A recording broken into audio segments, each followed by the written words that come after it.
Hello. Just to say, still a bit swollen. This side of my face just doesn't want to go down at all.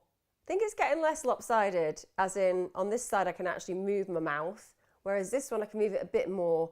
But apologies, normal facial will resume, hopefully in about 3 or 4 weeks.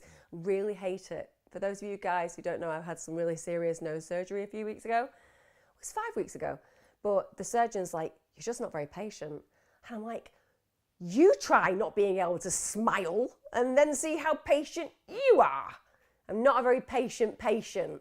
Even worse is when you send them pictures of you and they're like, oh, it's looking great. The swelling's looking great. And I'm like, just sort my face out. Anyway, that's my problems. So how are we? Happy Monday. Nothing related to the band. I don't know why I said that in that way. Got a lot of questions that have come in. I always say at the very beginning of this, if you've never posted a question before and you want to post a question, the best platform is probably Facebook, if I'm really honest, because you can send me a private message there. And if you send me a private message there, Pete will make sure that it comes up on my screen.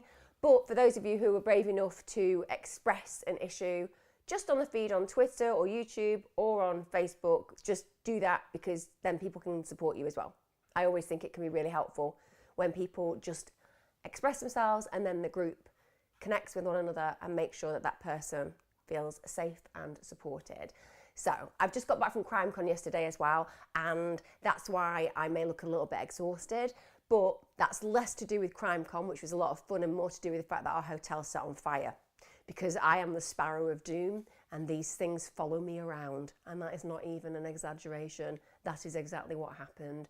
I'm one of those people that when a journey goes really smoothly, and I'm like, oh, look how amazing this journey was. It's been so smooth and relaxing, and now I can just get to the hotel and really be peaceful. And then you're like, yes, if the trip is traumatic, the actual holiday or break is usually great. It was the other way around this time. Right, let's get on with this content today. Okay, is that on the main page so people can Okay, hi George, how you doing?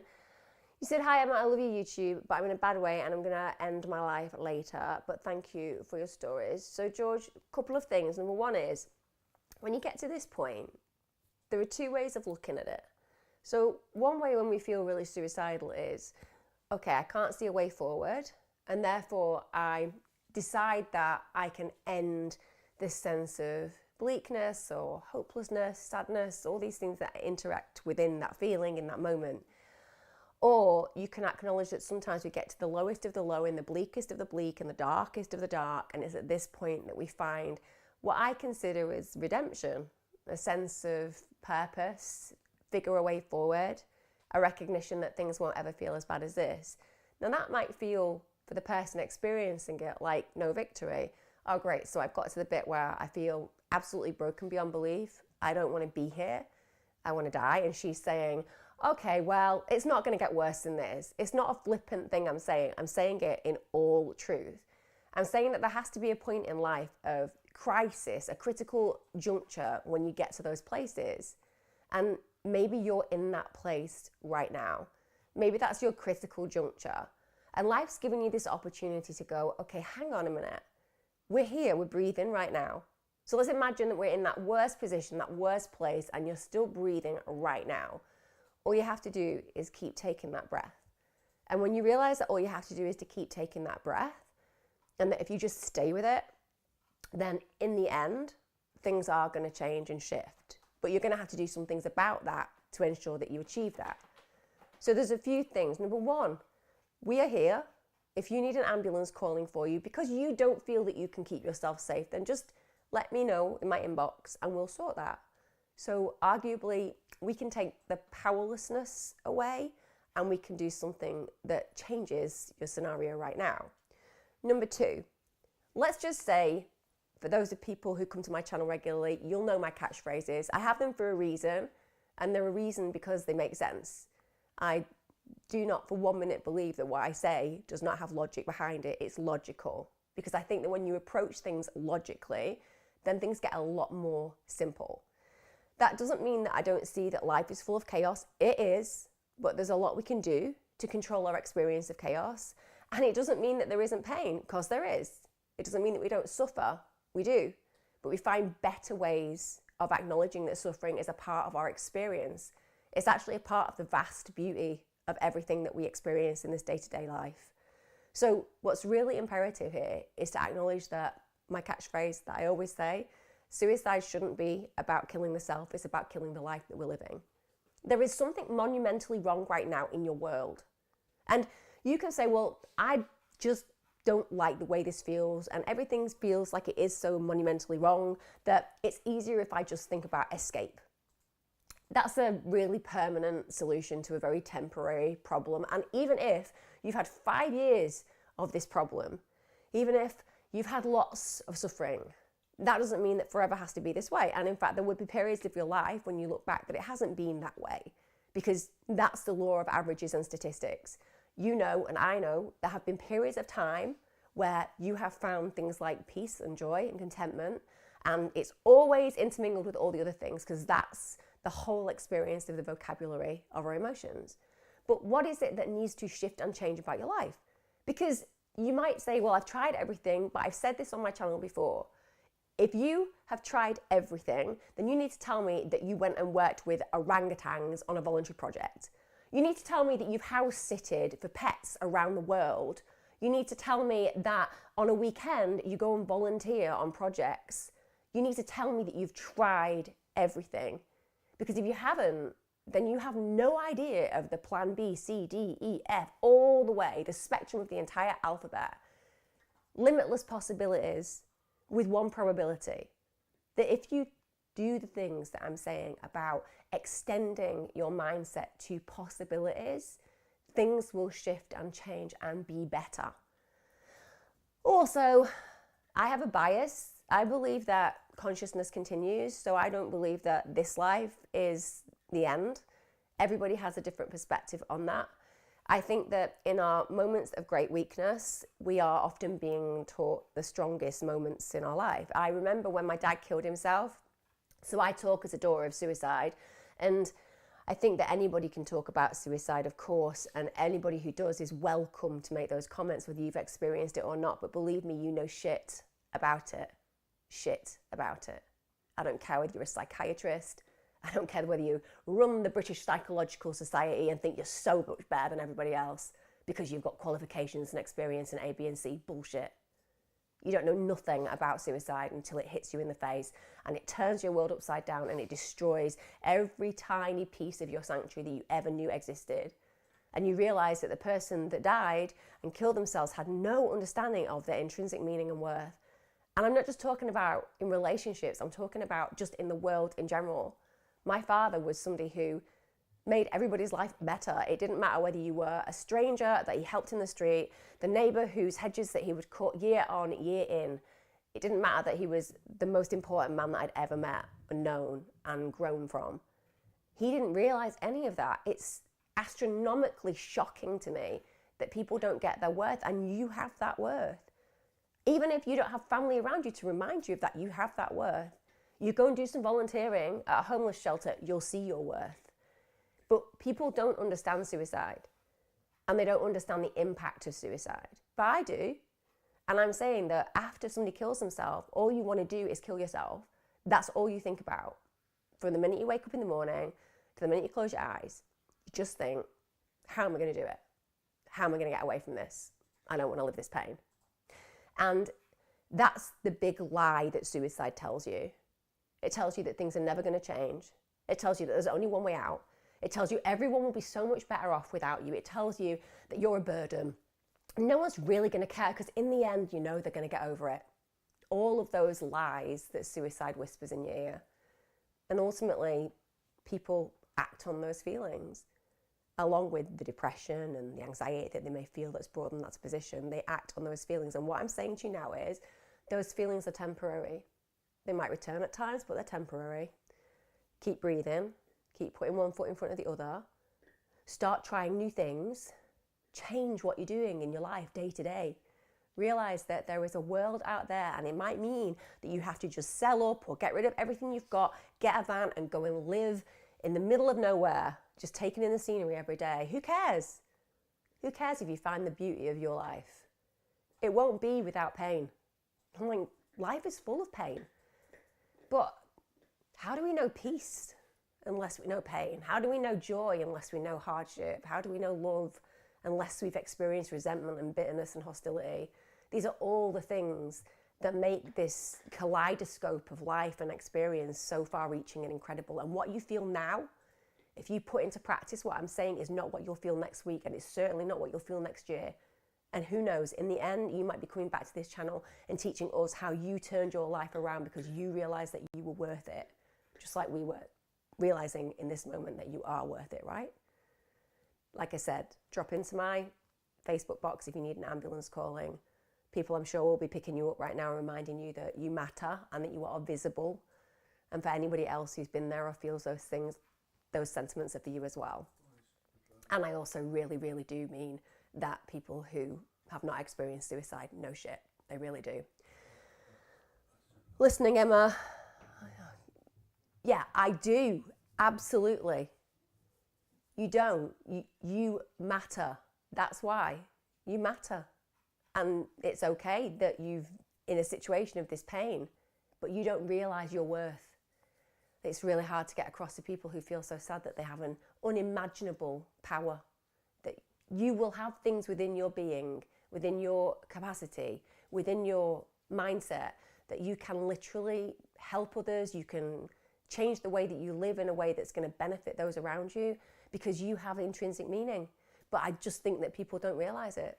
And when somebody's suicidal, it's really hard to recognize your worth. Just hope that lots of people are acknowledging your worth right now, because even if you can't see it, you really have it. That's why I've just taken the time to do that right now, because what matters is this moment, and to remind you that you have intrinsic meaning in this world.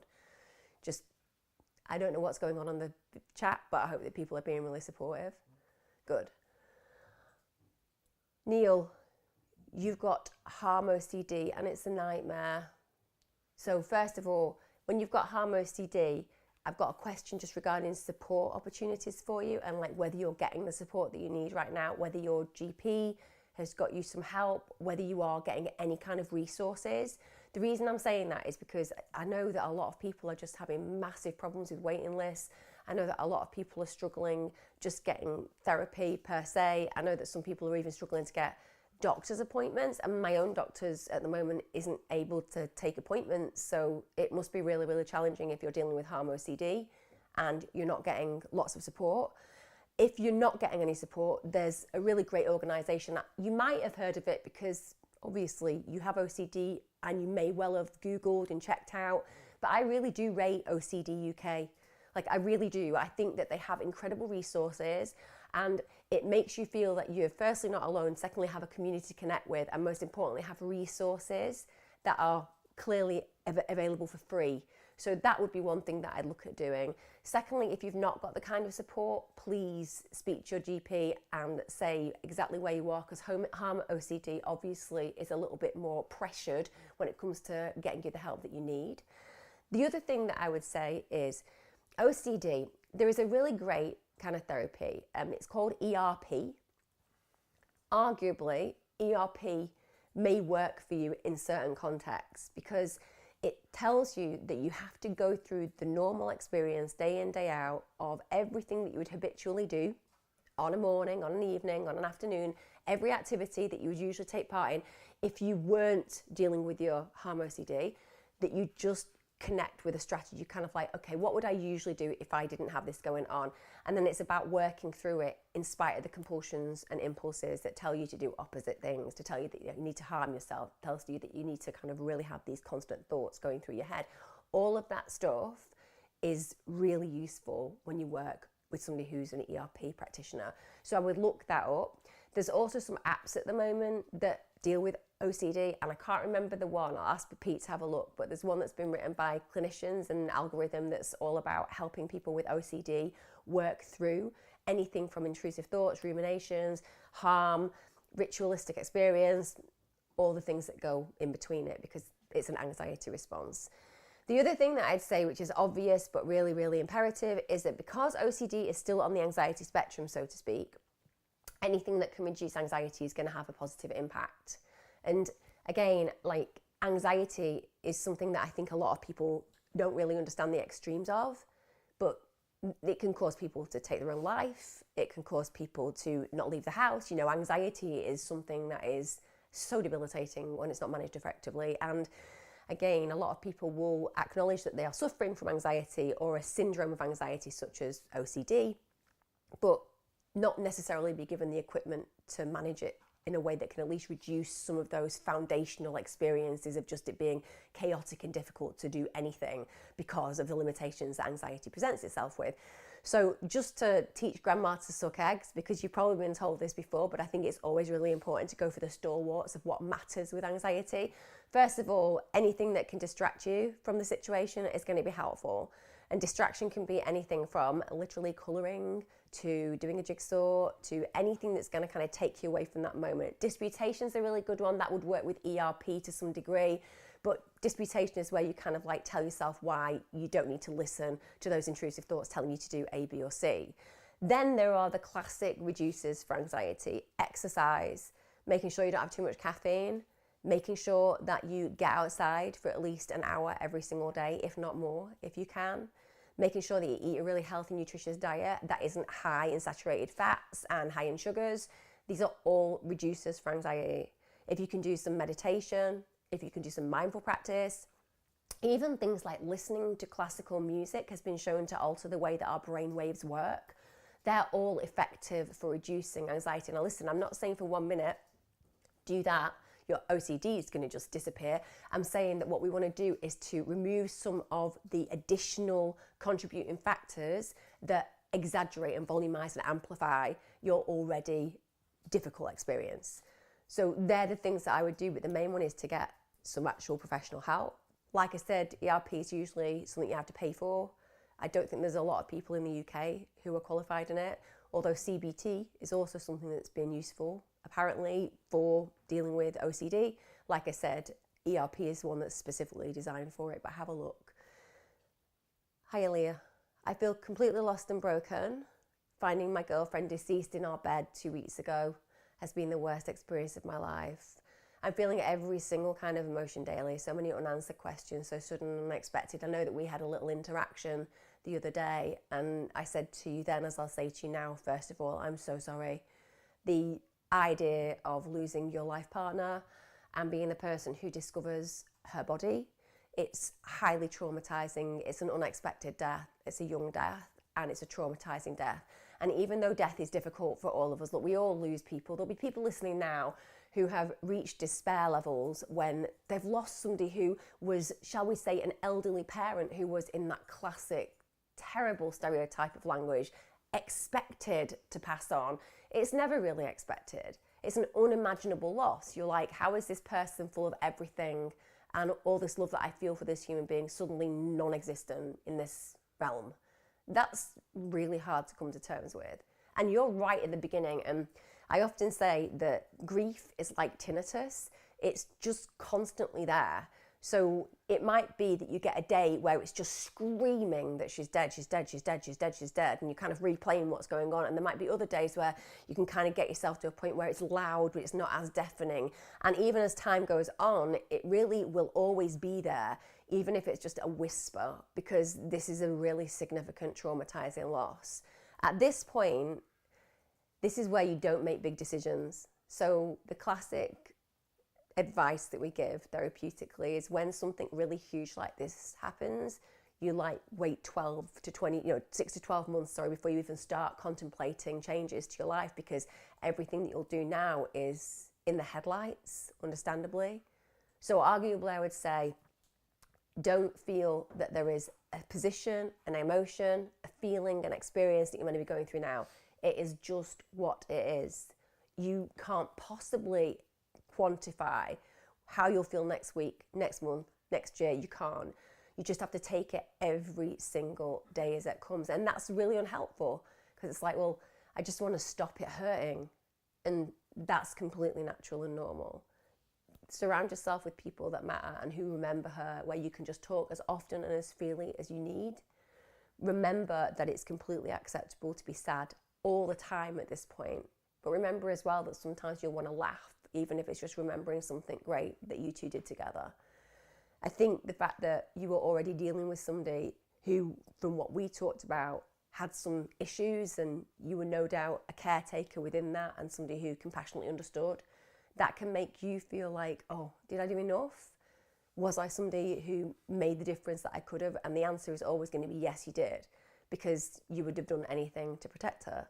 So we can't change what we don't know. Simple as that. You can't be a psychic, you can't be a fortune teller. We all wish we could, but we can't. So just try to breathe at this moment in time. Try to eat, because again, that's something a lot of people can't do after the loss of somebody that they love. Try to find your tribe as far as the people that you can talk to and who will acknowledge that you need to talk at 12 o'clock in the afternoon or 5 o'clock in the morning, and make sure that you have those people close to you. Try to get out. Remember to do things like wash. I know that sounds obvious, but it's really hard in those early days to do anything apart from to sit and be. Don't be afraid to take time off work. If you want to watch a whole Netflix series, do it, because at least that will distract you temporarily, and you'll need those distractions. Like I said, think about self-care. It's the one thing that can help you to get through the most challenging of times, the looking after the self, the body. You know, you can't help the emotions and mind when you're going through grief. It's obviously raw and real, but the body, the more you make it strong, the more you nurture it, the more you take care of it in these early months, the not easier it will be, but the stronger you will physically be to confront some of these really challenging times. And stay in touch with us, because right now you're in the eye of the storm. Nothing is going to make sense, and no, that's okay. And also what I said about my dad before, don't think it's wrong to sit at times and think, I don't want to do this anymore, because they're normal feelings, and we don't tell people they're normal feelings, and then people think that there's something ultimately wrong with them for having them. So the more we talk about the fact that it's totally normal to question your own mortality or your willingness to even remain here during such challenging times, the easier it is for people to say, oh, okay, this is a time that a lot of people experience, and if I just stay with it, it's going to be okay. Not that you'll ever make peace with your loss, but you'll get used to it. And that sounds awful, but I talk about that a lot. It's like you never ever lose that pain. It's love in disguise, but you carry it in a way that becomes more comfortable because you grow used to that feeling. And I think that, again, that's something we need to talk about more. I've had suicidal experience, suicidal thoughts, and I'm suffering with anxiety and extreme pain and depression. Can you help me with coping strategies? I've just recently asked for help. I have my first appointment in 3 weeks, but I've been struggling for a long time to do things alone. First of all, I'm really, really made up that you've gone and asked for that help. Awesome. Just making that change, just firstly acknowledging that you deserve help. So many people who are depressed or feeling that they are questioning their own identity with living, shall we say, genuinely don't ask for any help whatsoever, like genuinely feel like they don't deserve it, or that they're too much of a burden, or that other people need it more. And it's like, wow, if you feel like that, you really need to ask for help, because that just shows how humble you are emotionally. But what it shows is that you're always putting other people's thoughts and feelings in front of your own, and often that leaves us exhausted and burnt out. And it also means that you never meet your own needs because you're concerned that you might be stealing from somebody else's needs. So just asserting that you are somebody of value and that you deserve that help, that's a really big deal. And I do not underestimate for 1 second the courage it takes to say, I'm struggling, I need some help. So first off, you've changed your life doing that. It's not going to be immediate, there's going to be work to do, but you have literally got an appointment in 3 weeks. So you're already en route to a complete transformation to some degree, because you've asserted what's right for you and you've asserted that you deserve help. So you've got 3 weeks to get there. You're saying what coping strategies? Well, first of all, extreme pain, as in, I'm assuming physical pain, that's something that you need to look at financially, whether you can accommodate some of the things that I'm talking about. Because, I mean, I can talk all day about things that you can go and get that may help to reduce your pain threshold on an emotional level, so on a physical level. So the fact that you're dealing with something like chronic pain. So I would be recommending things like acupuncture, reflexology. I'd be looking at kind of tanks of water where you can go and lie in water tanks and just kind of have your body in a flotation tank looked after, looking at certain types of massage, but all of those cost money. And if you haven't got the opportunity to spend money, a lot of people haven't at this moment in time, they're not necessarily going to be effective for you. However, what would be effective, and I don't know whether you've done this, you've never asked for help before with your emotional mindset, so it could well be that your physical mindset, you haven't asked for help either. If you actually do speak to your GP, or you have got consultants working with you on certain areas that you struggle with physically, then a pain management clinic could help. Pain management clinics offer things like reflexology, they offer things like acupuncture. They also do offer more invasive treatments such as nerve burning and lots of different kinds of injections that can help. So I'm not a doctor, but I'm saying if you haven't asserted yourself and got the help that you need with your emotional pain, it could be that your chronic pain hasn't been met as well. Then what can we actually do when it comes down to your self-management? So things like, again, I do feel like I bring diet in quite a lot, but the reason that I do bring diet in is because it's been proven so much to make a difference. So explore whatever it is within your pain issue, so whatever your medical issues are, things that online demonstrate clinically impact. So it could be that there's an autoimmune issue, and again, there are loads of specific eating plans that will help with autoimmune issues. It might be fibromyalgia. It's all these different things that exist online now that can help you. And I do think that there's a lot of opportunities for you to reduce some of the impact of the stress and the anxiety and depression by taking control of those elements. Like I said, really clean eating, making sure that you get some kind of time outside, because if you're in chronic pain, you probably don't want to exercise. Although, again, I'm an ex-swimmer, as in competition swimmer, and things like swimming can make a massive difference to people with chronic pain.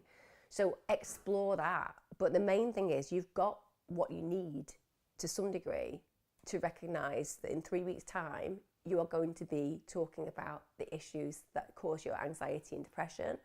You're going to be exploring to make some changes.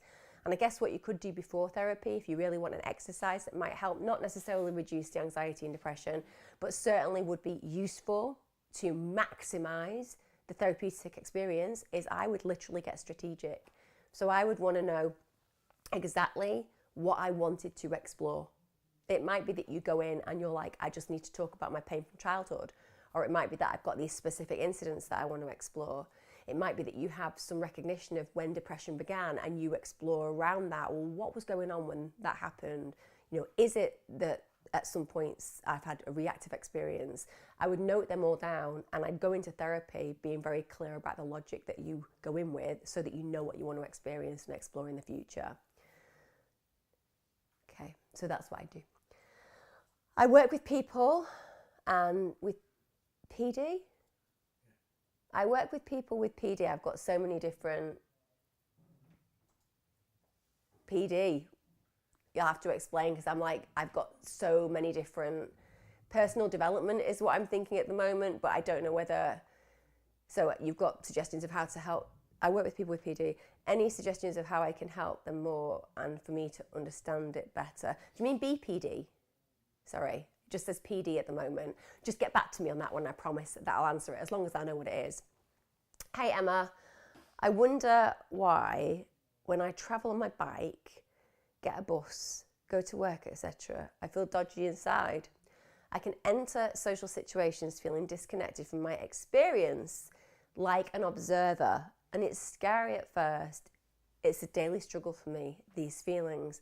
Gosh, there are so many different things that come into my head there, because I can't obviously diagnose you under any stretch on this kind of situation and scenario that we're talking about now. But there are so many things that provokes me. So we talk a lot on this channel about anxiety, and there's an area of anxiety which is known as depersonalization and derealization. So depersonalization and derealization is something that occurs when somebody feels like really hyper anxious, and it almost feels like you're not in your body. Now, the reason for this is because your brain believes that you're about to be in a situation of fight or flight. So arguably, because of that, it thinks, just need to send all of my blood to my extremities and cortisol as well. So the clotting agent at some points in our blood, which is the anxiety hormone, the stress hormone, so that if you happen to get a limb cut off, then you don't bleed out and die. That's why people who get cut in half by trains survive. It's because the brain sends these signals, which is a massive stress response, and it cuts off the bleeding out, right? So that's what goes on, but it can result in you feeling like I am watching myself from a distance. That could be one thing. Now, it's helpful to learn deep breathing exercises, 4-7-8 technique, box breath technique. They're all really helpful. However, having said that, you might want to have a conversation with your GP, because what you're saying is that when you're traveling, when you're in situations where maybe there is some social experience and you are concerned about everybody else around you, that's what you like when you're on a bus or you're on a bike, you've got to be really aware of the world around you, and it can feel quite overwhelming. And you also talk about social situations being an issue. And I wonder how you are on a sensory level as well, whether things overwhelm you at times, maybe noises or busy places. And I'm asking those questions because if I were you, I'd be like, okay, so I'm intrigued to know about what's going on inside and what's going on inside my world and inner world emotionally and physically. And I would almost want to say to my GP, I would like to maybe get an assessment to check out whether there is anything going on. So people with spectrum disorders who don't even know that they're on the autistic spectrum and have just thrived in life aside from in certain situations, when they get assessed and realize that this is why they feel that way, that is helpful, because it means that they can realize that they don't need to mask who they are and they can just be real about the fact that they are on the spectrum. I'm not saying you are, by the way. I'm saying that that's one of the things that I would want to do. I'm a bit of a detective. Like, I would want to know what is going on for me. Why am I acting this way? Why do I feel like I'm an observer? As in, I'm stood behind glass watching everybody else and I don't feel in there. But on top of that, I would say very often I've worked with people with severe anxiety and even actually lower anxiety problems, like small anxiety problems. I want to build my confidence at work. I want to learn how to ask for a raise, those kind of more basic human experiences.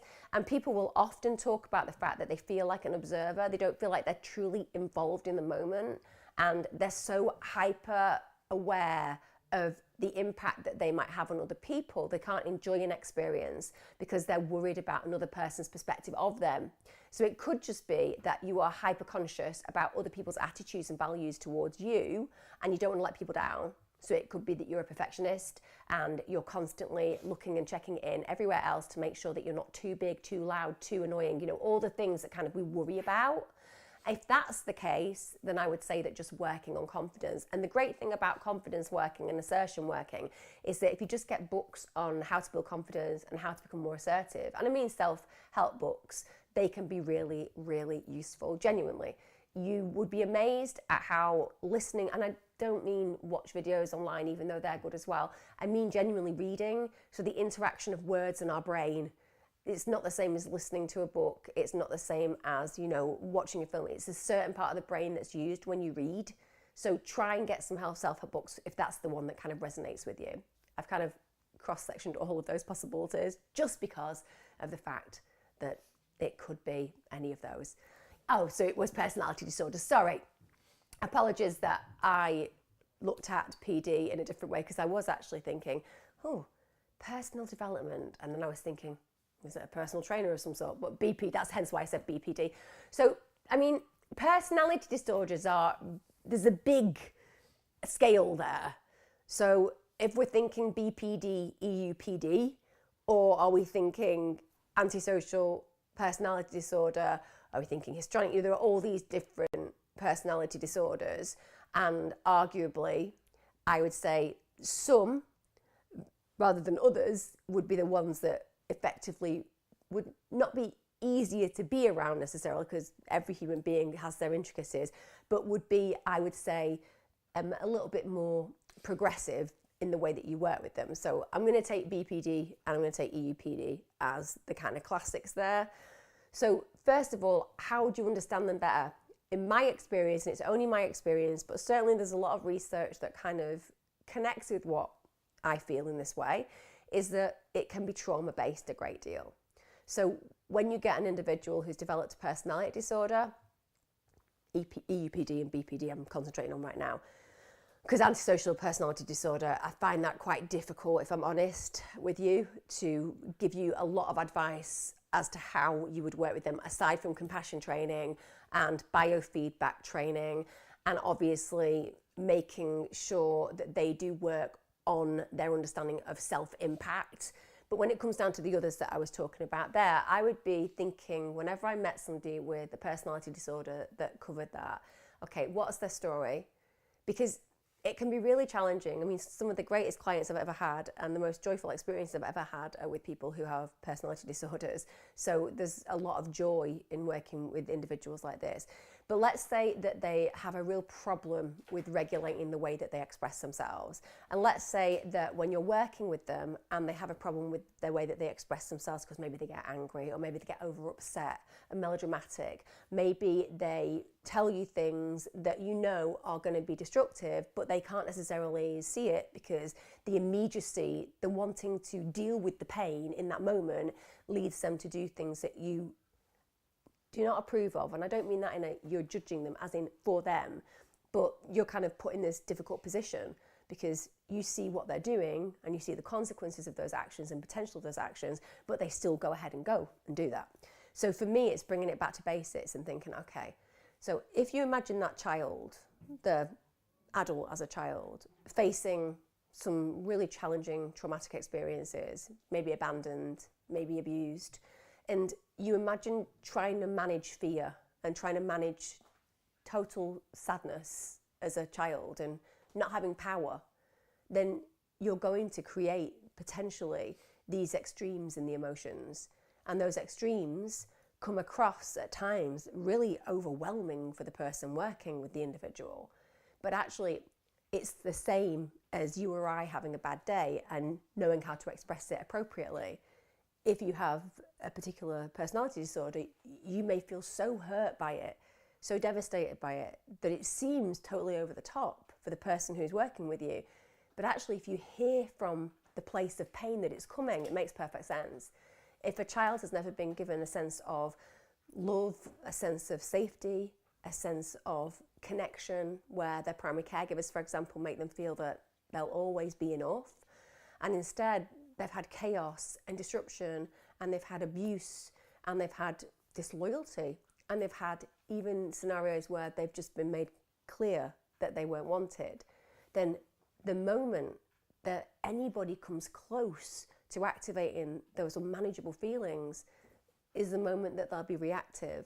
So the best way to work with individuals like that, in my opinion, is to compassionately and peacefully accept that, and then to understand that boundaries are your friend. So that can be very difficult for somebody who is dealing with already a traumatic experience where they're fearful of abandonment, because when you start placing boundaries around them, well, that can feel like, hang on, if I've got this boundary and then I fail, they're going to reject me. So again, it's about peacefully and compassionately letting them know that boundaries are about their safety. So it's always determined that you are protecting them. It comes from a protective mechanism. I think the more you boundary your PD clients, the more you let them see that there are clear boundaries that they understand, and the reasoning behind that is their protection. It kind of ignites that sense of, firstly, you're on their side. Secondly, you know what it's going to take to make them feel safe. And most importantly, you also essentially reparent them to a degree. It's why schema therapy is really good.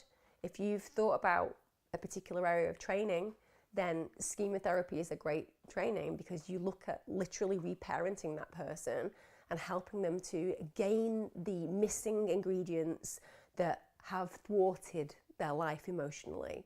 And that can be really useful as well. But the most important thing is patience, because it can be really difficult when somebody's really angry with you. Like, as a practitioner, you know, when people have come to therapy and they felt really let down because you got sick and you weren't there for a session, and they're like really angry, you know, the normal response is to be, hang on a minute, you have a right to speak to me like that. You know, in normal life, that's okay, because you kind of expect that there are certain interactions that are appropriate or inappropriate. But with somebody with a PD and they're dealing with these unmanageable feelings, and then you've let them down and they feel that you've let them down, it can be really helpful, instead of meeting it with that kind of, reaction, to be more like, I can completely understand why you feel so hurt. And I can't change the fact that I'm going to be ill sometimes, and you need to learn how to deal with that. But I feel what you feel right now. I feel what you're saying, and I hear what you're saying, and I accept what you're saying, and it must have been painful. Let's talk about that. You kind of help them to find a space and a place to voice their feelings without making them feel that it's inappropriate to say what they think, but helping them to create boundaries where they understand that the communication has to shift and change so that they don't alienate, because that's what you want to do in any kind of work with people. You want to make sure that they can practice on you what can then be taken out into the world and replicated. So how is everybody feeling right now regarding life in general, by the way? I feel like sometimes I just kind of go through these questions, and I'm aware that there's a lot of people on Facebook chatting, and I just want to make absolutely sure that if anybody's got a really present question, just get it in there now. I know there's quite a lot coming, but panic attacks are far worse than anxiety. Okay, so is that the same question, Pete? Yeah. Panic attacks are far worse than anxiety. Can we talk about them? I avoid any situation I may have a panic attack, and the list is topping up. Ruled out physical and tried all therapy. Morning works. Therapy morning works? Wait, it may be, if there's something that you've typed wrong at the end, just let me know. Can we talk about them? I avoid any situation. So panic attacks are far worse than anxiety. There's two different types of thing, which is a panic attack and an anxiety attack. Are you saying that you have really strong anxiety and that leads to panic attacks that you see are out of the blue, unrelated to a trigger? Or is it anxiety attack where you actually sense that there is a trigger and so you avoid it to avoid getting into a scenario where you have an anxiety attack?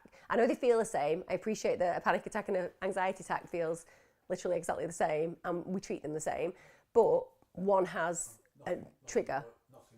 Nothing works. Okay, one has a trigger and one doesn't.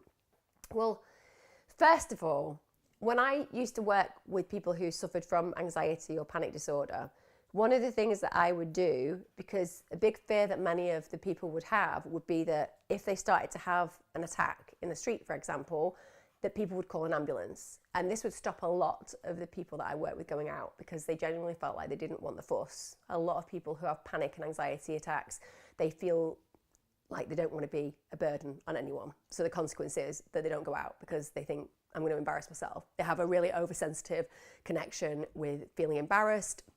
So we would print out these little laminated cards, and it would just say that they could hand it to a person in the street, and it says, please don't call an ambulance. Remind me that it's going to be okay, and tell me to deep breathe. So that's literally what we would have on a card. I know you're saying that nothing works, but we understand what happens during a panic attack. So arguably you're creating a scenario where you don't have enough oxygen, and so you have too much oxygen and not enough carbon dioxide in your system. So you're over breathing. That's what causes hyperventilation, and hyperventilation is terrifying. You think that you might die.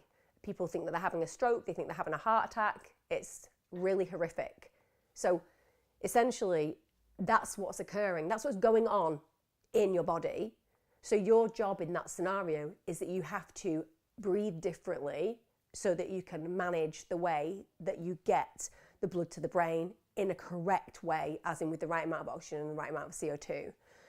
That's where things like box breath or 4-7-8 technique are really helpful, because it means when you're breathing through the nose, and like I'll give the box breath because it's an easier one. You inhale for 4 through the nose, you hold for 4, you breathe out for 4 through the mouth, you hold for 4, and you repeat that. Usually you need to practice that for at least 10 minutes every single day, because you want to be ready to know how it feels in the moment to utilize it. That's one thing I'd do. And when people say to me, well, that's never worked, what often they mean is that they've not necessarily tried it again and again and again in a rehearsal level, so that when they get into that situation, their brain kicks into gear because they've actually attended and learned that cycle. If you go to somebody who has never done the box breath or 4-7-8, 4-7-8 is really good as well. It's much harder to kind of get hold of and to know how to keep in charge of that, because it does make you feel initially like, oh, I've not got enough breath.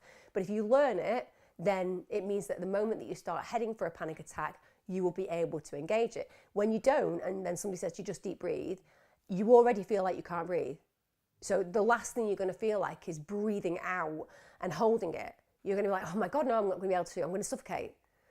I'm saying that if you practice, that's going to be useful. Secondly, anchoring. You can use anchoring in different ways. I think something tactile, it might be a little pebble that you pick up. It might be a sentimental piece of jewelry. It might be something that when you put it in your hand, it feels nice. Take it out everywhere with you, put it in your pocket.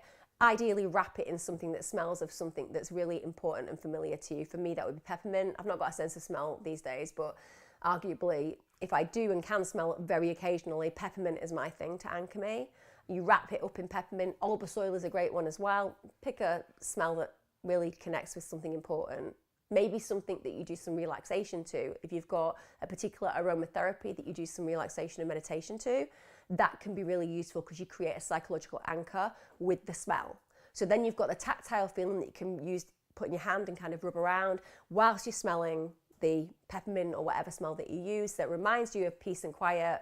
Again, helps to reduce it whilst doing the box breath. On top of that, it's been shown in lots of research that things like exercise, running, getting outside, just breathing in fresh air on a daily basis is something that reduces anxiety. When we reduce anxiety, we instantly change the focus of the manifestation of panic and reduce the symptoms of it. There is another thing that I would say as well, though, for those people who genuinely, when they've tried everything, they may have even tried the medical route and things still aren't working. There are things like support dogs. So I'm a massive believer that dogs probably will solve the world's problems if we actually allow them to. Like, I'm a big believer in animal therapy, genuinely, because a dog can go everywhere with you. If you've got a helper dog, they can go literally on the bus, on trains, into cafes. No one can turn them away as long as they've got their little support dog, tabard on and you're with it. And they genuinely can make a massive difference. You have to wait quite a long time for support dogs, but get yourself on the list. Speak to a charity about them, because you'll feel so much more at peace going around with a dog that you know is going to be able to sit with you, is going to let you stroke it and calm down when you're struggling, and that will give you an additional support layer to what you've got so far. Hi Emma, I feel so ashamed. I've started to self-harm again after I'd stopped for 6 months. Isn't it strange how we do that to ourselves? This isn't a judgment, by the way. I'm just saying that, isn't it strange that you've stopped self-harming for 6 months? It's amazing. Like, good job. That's really incredible. Genuinely, 6 months. You've had a really bad week, bad day, and you've gone back to something that really doesn't work for you. And you know it doesn't work for you because you've done 6 months without it. So it's not required in your life. It's not something that's helped you because, firstly, it's negative to your body. Secondly, it says that you deserve this kind of self-abuse, which you don't. And most importantly, you'd kick the habit. But that doesn't change anything. This bad moment, this bad period, that doesn't change the 6 months. It doesn't get rid of that. It's a really classic westernized view, isn't it? We do the same when people drink and they'll be sober for like 5 years and they'll have one bad day and they have to start all over again being sober. It's like, no. You've had a bad day or a bad week and you've realized pretty quickly, I don't want to do this anymore. Now, shame and guilt are only useful. Well, shame's never useful with respect, but guilt, let's say guilt, is useful in the fact that it's meant to motivate you to change behavior. So you're getting that kick in the proverbial balls, really, or the proverbial teeth, shall we say, as well. And it's saying, this doesn't feel good. We don't need to do this. We've nailed it. We've moved on. And it's this kick that's making you feel those feelings, but it's not there to make you sink. It's not here to make you feel terrible. That's not what it's there for at all. It's there to say, look, we don't need to do this. We've moved past this.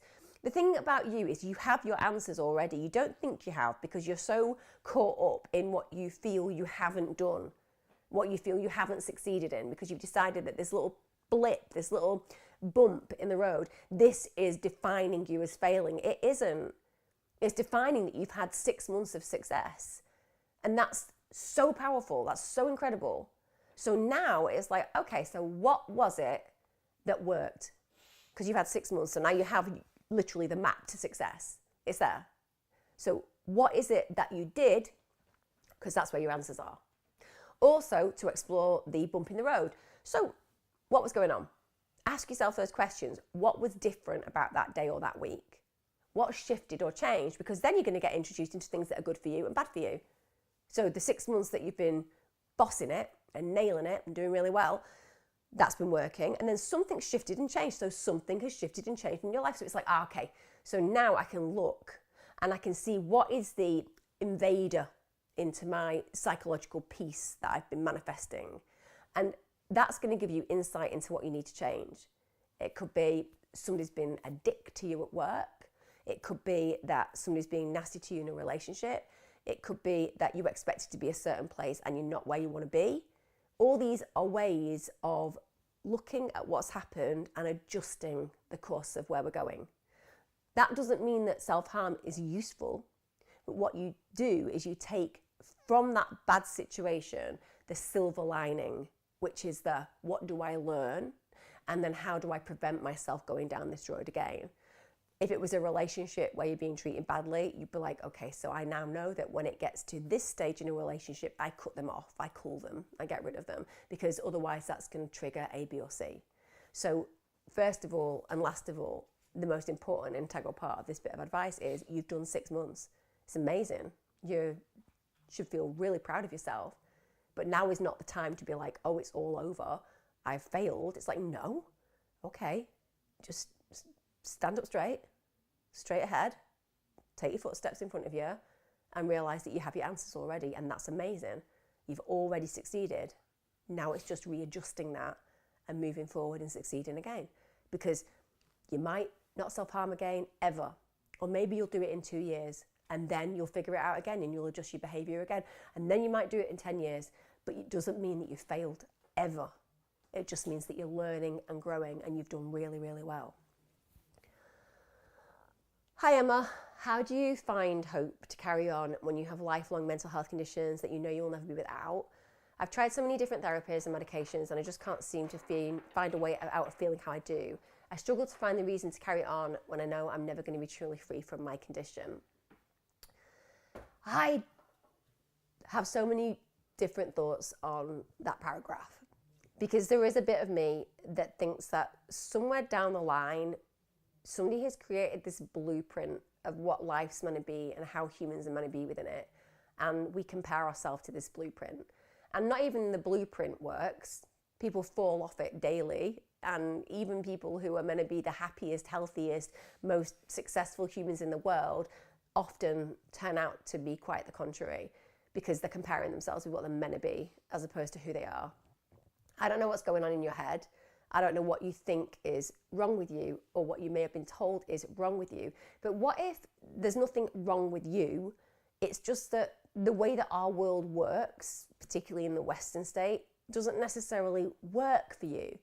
So you're constantly trying to fit yourself into a round hole when you're a square box. And that means that you think, well, the world isn't going to change, so I need to change myself for the world. And then ultimately that makes you feel depressed, or you just feel like you don't fit in. It could be that the past has traumatized you, and through that you've developed issues that to other people make you seem a little bit quirky and different, but really it's your idiosyncrasies that make you who you are. Like, what about all the lessons that you've learned through your experiences, and how can you utilize those to help other people to understand theirs? There's a whole host of reasons why you are the unique you. And if you think to yourself, I'm meant to be A, B, or C, and actually you're an F, G, and so a Z, you know what I mean? Like, that's how I see myself. I'm not linear. Like, I get it. You know, at the end of the day, I don't fit well into lots of systems. I've realized that to be happy, or not even to be happy, because I kind of believe that happiness is a byproduct of what you do, and what you do is something that will bring you at least contentment if you find whatever it is where you fit most. And sometimes that's about acknowledging that you don't fit anywhere in the system that you're told you're meant to fit in. Like, one of the most reassuring things for me is to know that I'm really not like a lot of other people. And don't get me wrong, I think every human being is unbelievably and infinitely gifted in their own way. I think every human being has got an absolute gift for this world. I mean that. I've said this 100 million times. I believe that every single human being out of 7.6 billion human beings on this planet has been given their own fingerprint, because Mother Nature wants you to know that you are a one-off, a masterpiece, an absolutely unique individual. Like, there is only you like you. And that is just powerfully reassuring to me, because it's like, okay, well, if there's no one else like me, then only I can be this. And I think we spend so much time imagining that we've got to be that or that we forget that ultimately we are this. Like, no one else gets to do me as well as I do me. Not one person. They don't even come close. They haven't even got to look in, because I do it as I'm intended to do it. And the hardest thing for me, and certainly when I'm working with people, I remember working with a guy who was unemployed and he'd lost his job, and he was in a real state because he had a really good job. And he was like, I'm defined by this. And I said, so just like set yourself up as a director of your own company tomorrow. You don't even need a product, but you can call yourself a director. You can create your own experience. And I remember him looking at me like, that is both crazy and brilliant.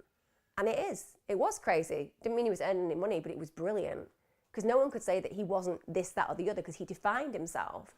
What I'm saying is that all of you, every single one of you, if you're trying to fit into a system that somebody else created for you and you're like, this feels really uncomfortable, I feel really depressed in it, it's not you, it's the system. Like, why squash yourself into a place that's uncomfortable and depressing and that leaves you feeling empty? You don't need to do that. I don't want anybody to do that. Do what I did. I was like, I don't have to fight a system. I just create an alternative system. And I think for anybody who's watched me on this channel over the years, you'll know that I've had my issues. I've certainly had my battles. I've had my tragedies. But the one thing that I've always stayed true to is just being me. I don't get liked by everybody. Some people hate me. And that's okay, because they don't know me. And arguably, it's my unwillingness to fit into what other people tell me I'm meant to say, meant to do, meant to be. Everybody in certain paradigms in my world has got advice on how you get to be A, B, or C, and how you achieve A, B, or C. And it's like, yeah, well, you know what? I don't want to do that. So maybe your depression and your mental health issues, maybe you feel that you're defined by them, but maybe what's happening is you're defining yourself because the world around you has told you that you're an oblong, when actually you're a goddamn circle, and you need to start living that way and stopping listening to all of that resounding noise out there. And what would it be like if you just switched off everybody else's criticisms and ideas and opinions? And what if you just did exactly what you wanted to do in life? What would that be like? And that's the question for everybody. What would it like to just do and be who you want to do and be?